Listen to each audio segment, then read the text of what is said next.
The race to the moon. Delayed technological advancements. In 1957, Sputnik 1 was launched by the Soviet Union. This was during the space race or race to the moon. The Soviet Union and the United States competed against each other to see who would be the first into space and then on the moon. During periods of detente between the two countries, there were opportunities for the Soviet Union and the United States to work together.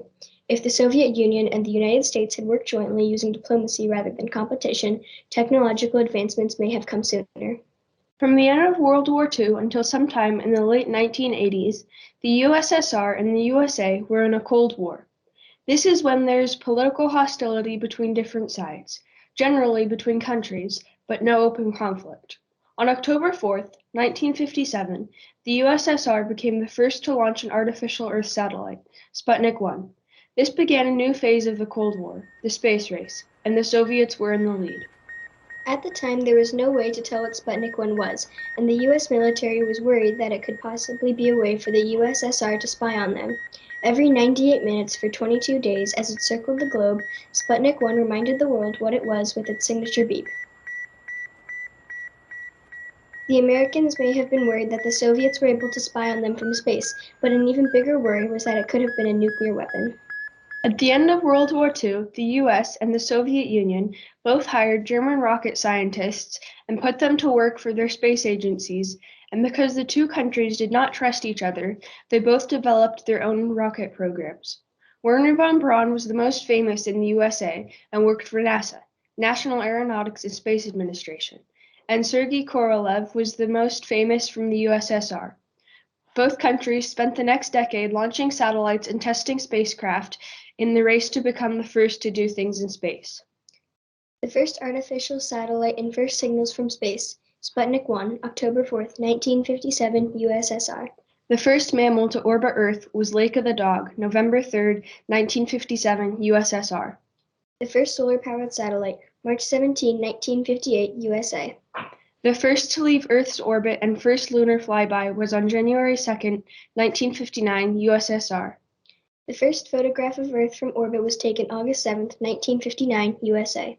The first hard landing on the Moon, which was the first unmanned satellite, was September 14, 1959, USSR. The first capsule recovered from orbit with animals and plants alive was August 19, 1960, USSR. The first primate in space, Ham, January 31st, 1961, USA. The first human in space flight, Yuri Gagarin, April 12, 1961, USSR. The first unmanned planetary flyby of Venus, May 19, 1961, USSR. At this point, the USSR seemed to be winning the space race, and on May 25, 1961, U.S. President John F. Kennedy announced his goal that by the end of the decade, the U.S. would land men on the Moon and return them safely back to Earth. The goal was reached 8 years later. On July 16, 1969, Apollo 11 was launched. 4 days later, on July 20, it reached the Moon. There were 3 astronauts on Apollo 11, Michael Collins, Buzz Aldrin, and Neil Armstrong. Neil Armstrong and Buzz Aldrin walked on the Moon. Neil Armstrong was first. When he stepped onto the Moon, he made the famous statement, "That's one small step for man, one giant leap for mankind." Michael Collins was the only crew member that didn't stand on the Moon, as he stayed in the command module. On July 24th, after more than 8 days in space, they returned safely home to Earth. There were 5 more Apollo missions, landing a total of 12 astronauts on the Moon. The numbers for these missions were 11, 12, 14, 15, 16, and 17. Although the USSR had never landed a man on the Moon, they continued working on their space program and achieved many more firsts in low Earth orbit and in building the first space station in April 1971 with the Salyut program. Pieces of the Salyut are still in orbit today at the core of the International Space Station. Throughout this time, there was very little to no communication between the U.S. and the USSR. During the 1950s and 1960s, there was always talk of working together, but the Cold War kept them from actually doing anything together. Had there been better communication and diplomacy, would it have made a difference? Would it have been a good or bad thing if it had? We offer up the Apollo-Soyuz program as proof that advancements in technology would have come sooner with better diplomacy. On July 15, 1975, The USSR and the USA both launched rockets carrying astronauts or cosmonauts into space as part of the Apollo-Soyuz test project.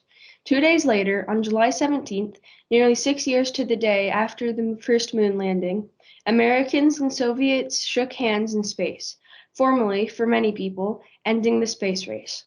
The American astronauts were Thomas P. Stafford, Vance D. Brand, and Deke Slayton. The Soviet cosmonauts were Alexei Leonov and Valery Kubasov. The mission was successful but short-lived.